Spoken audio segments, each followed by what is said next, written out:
celebrating the resurrection of Jesus. On Friday, we of course celebrated that God won a great victory on the cross. And today is the day where we celebrate where that victory actually became obvious. There's a gap between the time where Jesus wins the victory on the cross and when we actually find out that's what's happened. Now, of course, we know the story. The women head to the tomb. Joe read some of the story to us earlier, where they find Jesus' body has been laid and they find the tomb is empty. They see angels. The angels tell them that Jesus is alive. They rush back to the men who think they're talking nonsense. The men don't come out well on this story, I'm afraid to say. They rush back and the men are like, this is nonsense. And these are really interesting points from a historical point of view.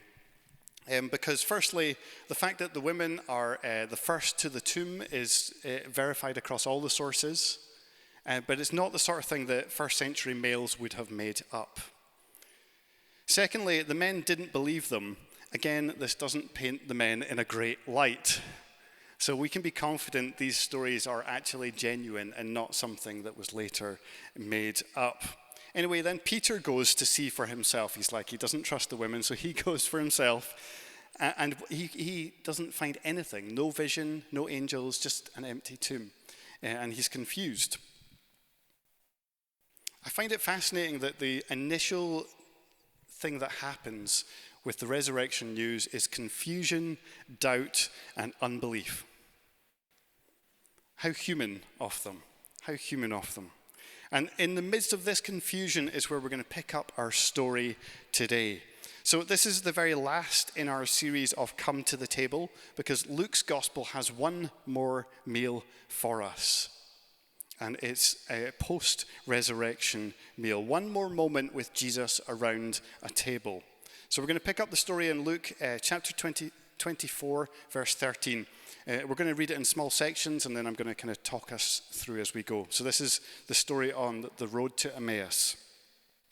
Verse 13. Now that same day, two of them were going to a village. This is two of the disciples. Were going to a village called Emmaus, about 7 miles from Jerusalem.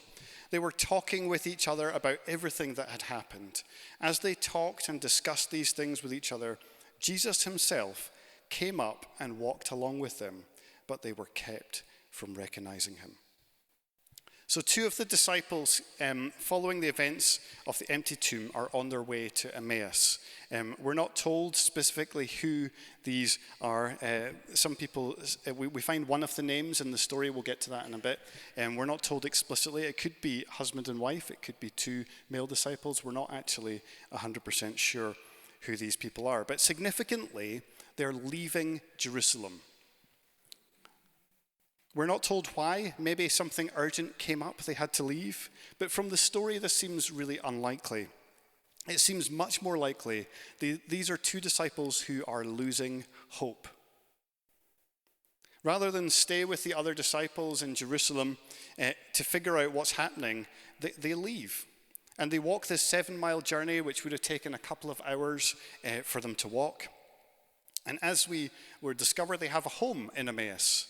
So perhaps it's simply, things have got tough, we're just going home. So they walk away disheartened, but their hearts and their minds are full of the events of the last week. So they're walking and they're talking, processing what's happened within them. Something about walking always helps me process things as well. If I've got things on my mind, we're very blessed here, aren't we? Walk at the beach is always the thing that helps me when I've got things on my mind. So they're discussing, and then fascinatingly, Jesus comes alongside them. And as happens in multiple of the resurrection appearances, they don't recognize him. They're kept from recognizing him. I find it so interesting that Jesus comes alongside these two in their doubt and their confusion. Imagine all the hubbub happening in Jerusalem with the large gathering of his disciples. Where does Jesus show up? Going for a stroll with two of his friends who are having a hard time, people on the edge. And he still does that today. If you're feeling on the edge today, then I believe Jesus is walking alongside you. So reading on, verse 17. He asked them, what are you discussing together as you walk along?" They stood still, their faces downcast. One of them, named Cleopas, asked him, "Are you the only one visiting Jerusalem who does not know the things that have happened in these days?" "What things?" he asked. Now, I imagine Jesus with a real kind of twinkle in his eye at this moment. Like, he's kind of snuck alongside them, he's going for a walk, and they don't know who he is. And it says that they stopped and they're downcast. Their sadness is obvious on the outside. And who is this guy that's come to ruin their pity party? Is he clueless? Doesn't he know what's been going on in Jerusalem? Of course, the great moment in here is they don't realize who it is they're talking to. Reading on, "About Jesus of Nazareth," they replied. "He was a prophet, powerful in word and deed before God and all the people. The chief priests and our rulers handed him over to be sentenced to death. They crucified him, but we had hoped that he was the one who was going to redeem Israel. And what is more, it's the third day since all this took place. In addition, some of our women amazed us. They went to the tomb early this morning but didn't find his body. They came and told us that they'd seen a vision of angels who said he was alive. Then some of our companions went to the tomb and found it just as the women had said, but they did not see Jesus." So they explain to this apparent stranger what they think's been going on over the last little while. Interestingly, they describe Jesus as a prophet, a great teacher, and a miracle worker. But they kind of stop short on the Messiah piece. And they put the blame for the rulers, their rulers who've killed Jesus. And they say they hoped he was going to be the savior of Israel. But within that is this idea, we're not so sure anymore. Hope was fading. Things hadn't turned out the way that they had hoped or expected. They're disappointed, they're hurt, they're confused. How often do we identify with those moments? I'm sure we can think of moments in our life where life takes that turn that you just really did not expect. Maybe it's the phone call with some bad medical news. Perhaps it's a relationship that just falls apart. Sometimes life doesn't go the way we expect it. Add to that, these disciples here, they're confused. The women can't find the body. They saw angels, the men go, but then they don't get the angel vision, just an empty tomb. And imagine what's going on in their minds. They're thinking, what on earth is going on? Did we dream this whole thing up? Have we been duped? Is this some sort of conspiracy theory that we've been sucked into? Imagine the questions. And then Jesus responds. He said to them, verse 25, "How foolish you are." Go on, Jesus, tell us what you really think. "And how slow to believe all the prophets have spoken. Did not the Messiah have to suffer these things and then enter his glory?" And beginning with Moses and all the prophets, he explained to them what was said in all the scriptures concerning him. That's how foolish you are. One translation puts it, "How dull are you?" It's quite brutal, isn't it? It's a bit of a brutal insult. But thankfully, Jesus doesn't just rebuke them. He actually provides the missing pieces for them. The Messiah was always supposed to suffer.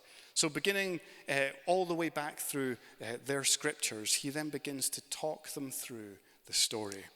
Now imagine that for a moment. 2 hours walking with Jesus while he explains the entire Bible to you, how it all fits, how he is at the center of it all. Imagine that. What a moment. 2 hours of revelation and inspiration and explanation from Jesus himself. And I'm sure the disciples were chipping in with like, and how does that work? And what does that mean? This was a conversation. Reading on, verse 28. As they approached the village to which they were going, Jesus continued on as if he was going further. But they urged him strongly, "Stay with us, for it's nearly evening. The day is almost over." So he went in to stay with them. So the time passes, they've got this 2-hour walk, and they're nearly at the village now. And they come to their destination. And I find this absolutely fascinating. Jesus goes to start walking on. It's like he's got somewhere else to be. He goes to start walking on. It reminds me of another story in the Gospels. Do you remember the story where the disciples are struggling in the boat and the storm's coming in? And Jesus comes out walking on the water. And there's a little phrase in there and it says, he was going to pass them by. He was just going to pass them by. And actually, they freak out, they scream, they're like, ah! And only because of their fear and their cry out, he actually comes to the boat. It's like he was just going for a stroll on the water. And he happens to like, oh, you guys are over there, are you? I find it fascinating. But in this story here, we have Jesus is just about to continue on. But it's the disciples that urge him to stay. They're the ones that strongly say, will you stay? Something happened on the journey. The way this unknown man, this stranger, has opened the scriptures to them. Come stay with us.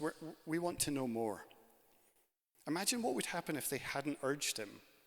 Maybe they never would have found out that this was Jesus. Would they have missed that moment of revelation just by letting Jesus pass them by? And it's a metaphor, but sometimes God does give us a choice. Will we press in or will we let him pass us by? And I believe in those moments he wants to test our hearts. Do we want to encounter him afresh, or are we content with what we know so far? Does Jesus have that passing influence on us, or are we going to invite him to stay? Reading on, verse 30. When he was at the table with them, he took bread, gave thanks, broke it, and began to give it to them. Then their eyes were opened, and they recognized him, and he disappeared from their sight. They asked each other, were not our hearts burning within us while he talked with us on the road and opened the scriptures to us? So they sit down for their evening meal, and they don't get very far into the meal. This meal is interrupted before it really ever begins.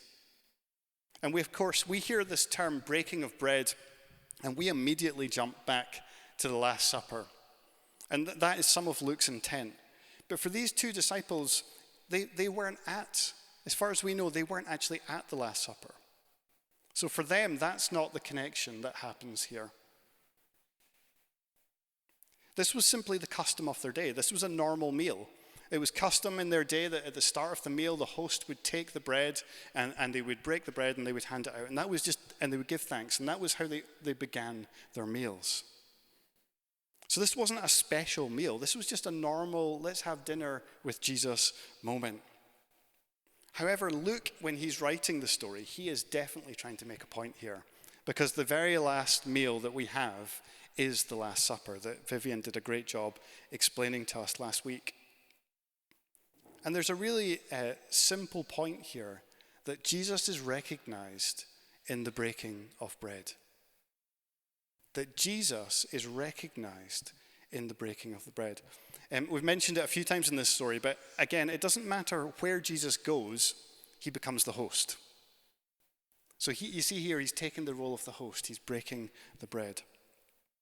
But I find it fascinating that they just sat down for a meal, and it's at that moment their eyes are opened. It's at the moment of eating, that place of warmth, that place of intimacy, that place where it's quiet and it's just them, that's where Jesus meets them. Jesus is recognized in the breaking of bread. The meal instituted by Jesus for us, communion or Eucharist or however you want to call it, becomes the place where we actually get to know Jesus. And I heard another fascinating biblical link that I'd never seen before in this passage. But can you think of another time in the Bible where there's two people and they eat food and their eyes are opened? We have to go all the way back to Genesis, chapter 3. Adam and Eve, they eat from the fruit, and it says their eyes are opened. But that time their eyes are not opened to Jesus. Their eyes are open to their nakedness, to their lack. In that story, you have them being opened, their eyes are open to the problem. And in this story, you have their eyes are opened to the solution. I thought that I'd never seen that before. But it's just a really fascinating, and Luke is like he's tying a bow around the story and saying, that is now this. And elsewhere in the, I think I've shared this before on Easter, but when he talks about the resurrection thing, he says, on the first day. That's how if you look back at Luke 24 at the beginning, it starts on the first day, which is again is another tie back to Genesis. Anyway, I found that fascinating. The echoes of the creation story. So suddenly they realize it's Jesus, but then frustratingly, he then disappears. It's like, poof, Jesus is gone. Can you imagine that moment of like, he's gone. It's like there's a comedy in this story, if you look for it. There's a kind of like, oh, he's gone. They look at each other and they say, were not our hearts burning within us as he talked with us on the road and opened the scriptures to us? I absolutely love this phrase. Did not our hearts burn within us? And it's only with hindsight, now they can see, they look backwards and they recognize something of Jesus. And that can be true in our lives as well. Sometimes it's only when we look back, we go, Jesus was there. Jesus was with me. Sometimes we can't see it in the moment. But when we look back, we realize our hearts were burning. There's something in their spirits that comes alive as they're walking with Jesus. Something intangible, something that's hard to put into words. Something unspeakable, something they sensed within their very body. Something about Jesus' words bringing them to life. Sometimes recognizing Jesus is more than just the words that someone says.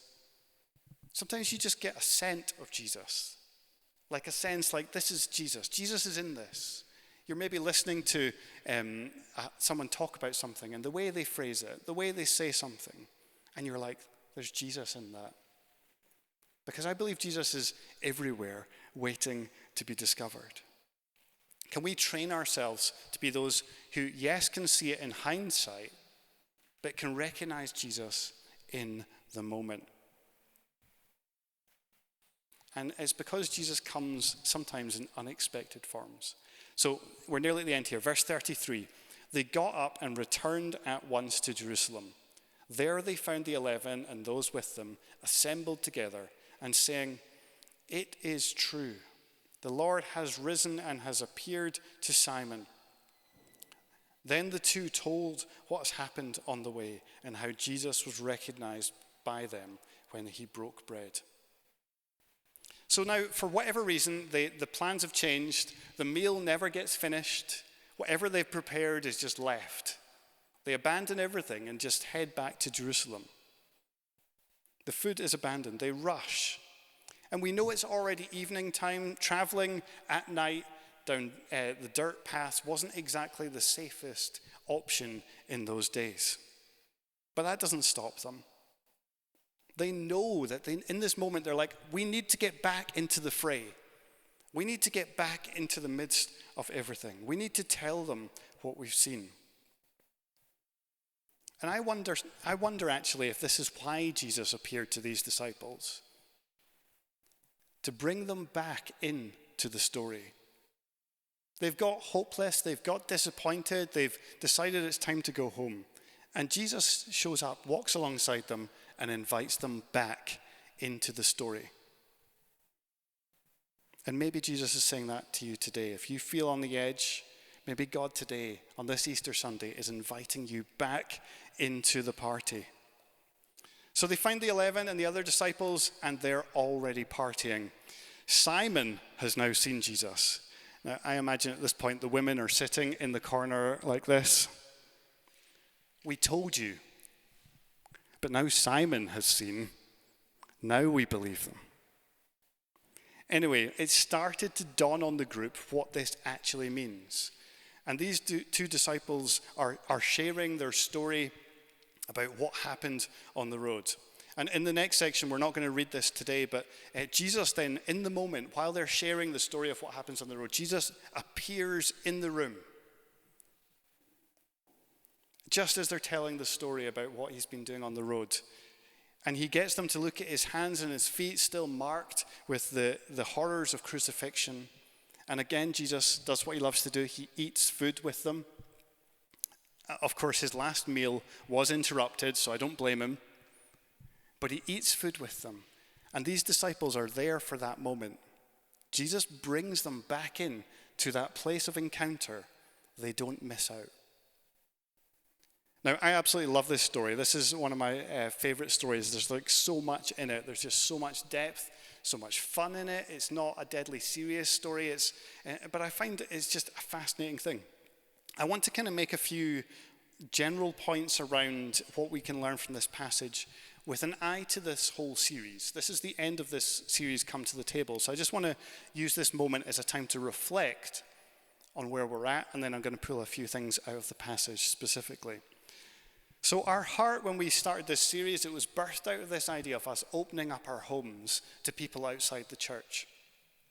We sensed that the Lord was calling us as a people to think about how we use hospitality, our homes, our welcome, to create relationships, to build relationships with people outside the church. And then we looked at Jesus. We looked at the way that he ate with people. The kind of people he ate with sometimes shocks us. Now, at this point of reflection, this is not an opportunity for guilt or like, oh, guys, I've really failed. I haven't managed to do this. And I pick up little things that people sometimes have felt is quite prescriptive. I can't have a meal in my house. I'm not in a position to do that. I just want you to hear that this is not about being prescriptive and you've got to have a meal with someone in your house. This is about a posture of the heart that says, I want to build relationships, welcome people in. Now, as a couple, we have managed to have some success, but not massive success. There's people we've asked for dinner and we haven't yet managed to do it. But we have had social events, we've had people over to our house, and it has caused me to be more intentional in how I spend my time.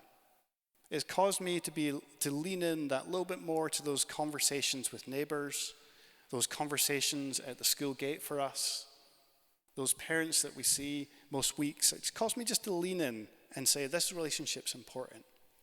And maybe it's the same for you. Because the reality is if we don't build relationships outside of the church, we can't expect people to just suddenly show up on a Sunday and walk into our churches and discover Jesus. We're going to have to go and build relationships with people. Spend time with them. Not with that as a project, but to spend time with them and just be aware of those God moments when they come. It's not about overnight success, it's a long-term idea. It's about sowing seeds. It's an invitation, and even though we finish our series today, I hope that posture of our hearts to be looking to bless people continues. And in our passage today, I love that Jesus comes and walks alongside two people who are downcast. And I think that's a wonderful picture for us. Who are the people who are downcast in your life that you can walk alongside and offer them the grace of Jesus? I don't suggest you call them foolish, but I do suggest you come alongside and you bring the grace of Jesus. So when I think about the passage for us today, I have just one point for us. It's a one-point sermon today. It may have sub-points, but it's got one point. But I'm going to show you this cartoon first. Norman, if we put that up. I've probably put this up before because I love this cartoon. Oh, it's gone. It's people at the door. Oh, it's back again. It's gone. But there's people at the door saying, have you found Jesus? And for those who are really paying attention as it comes and goes for some reason, Jesus is behind the curtain.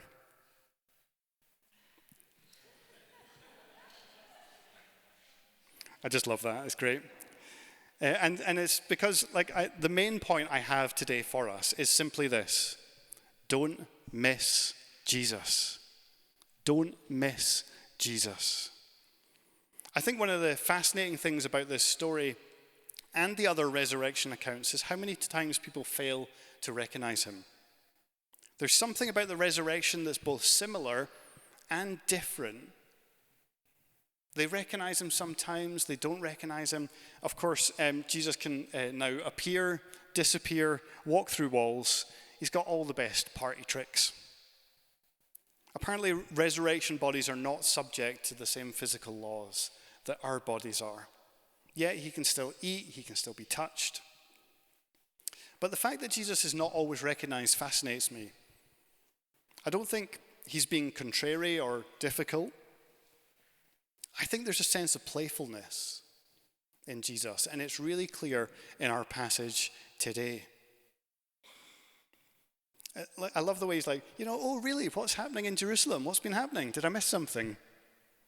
I'm just going to keep walking this way. Oh, you want me to stay? I find it just incredible. Jesus has just died and won the greatest victory ever on the cross. He's freed us from sin and death and into a deep relationship with the Father, and his next move is a game of hide and seek. Now, I'm kind of joking, but there is a comical and slightly absurd part of this story. When I think about my own life, I think there's probably been many, many times that I've missed Jesus. Sometimes it's the obvious. You remember afterwards, you're like, oh yeah, when I was having that conversation with my friend, and they just asked me that question that I realized was now an open invite to tell them about Jesus, and I just missed it completely. Sometimes it's the obvious. Sometimes it's the subtler things, like the conversation that I just missed what he was saying to me. Or not spotting just that gentle nudge to go and do something, to bless someone, to say some words of life. I actually think I probably miss Jesus all the time, in 1,000 moments that he's trying to grab my attention throughout the day. That passing comment, that moment of stillness, 2 birds playing in the garden, my kids enjoying a brief moment of silent playfulness. I actually think he's trying to grab my attention in 1,000 different ways. And on a good day, I pick up on a few of them. I actually think he meant it when he said he would never leave me or forsake me. And I think there's 2 broad areas that can help us when we're trying to recognize Jesus. Both of them are related. The first one is our circumstances. For most of us, our circumstances of our lives are like that roller coaster, that our emotions are up and they're down, with the good events, the bad events, life happening to us. The good, the bad, the joy, the fun, the heartache, the confusion, all of it is part of being human. And for the disciples in our story today, it's very much the circumstances that are hard that they're facing. It seemed like everything they'd given their lives to had fallen apart. They're full of doubt, confusion, and I'm sure hurt. They're heading home to go and lie on the sofa, binge Netflix, and eat a giant tub of ice cream. And who can blame them? And I love that Jesus comes alongside them in that moment. And Jesus is saying the same to you today. If you're hurting, if you're in a difficult place, if there's hard circumstances in your life, he's coming alongside you.